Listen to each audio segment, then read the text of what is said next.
அப்போ ஜார்ஜ், நான் ஒரு 6 மணிக்கெல்லாம் கிளம்பிடலாமா, எனக்கு முக்கியமான வேலை இருக்குது அப்படின்னு சொல்கிறாரு. அப்போது டாக்டர் பெய்லி, எனக்கெல்லாம் இன்விடேஷன் கிடையாதா அப்படின்னு சொல்லி கேட்குறாங்க. இன்விடேஷன்னா எதுக்குன்னு 2 பேரும் முழிக்கிறாங்க.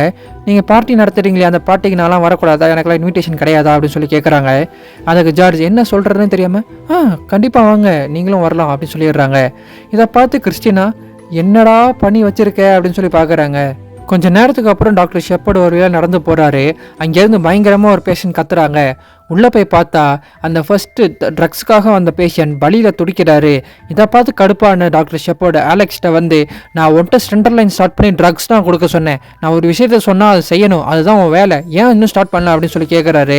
அதுக்கு ஆலெக்ஸ், இந்த டேட்டாவை பார்த்தீங்களா, 4 மாதத்தில் 7 ஹாஸ்பிட்டலுக்கு போயிருக்காரு, அவர் போதைக்காக தான் இங்கே வந்திருக்காரு அப்படின்னு சொல்கிறாரு. எனக்கு அது நல்லாவே தெரியும், ஆனால் அந்த வழி உண்மையான வழி தான், நீ போய் சென்ட்ரல் லைன் ஸ்டார்ட் பண்ணி ட்ரக்ஸ் கொடுக்க முடியுமா முடியாதா அப்படின்னு சொல்லி கேட்குறாரு. ஆலெக்ஸும் கிளம்பி போய் அந்த பேஷண்ட்டுக்கு ட்ரக்ஸ் கொடுக்குறாரு.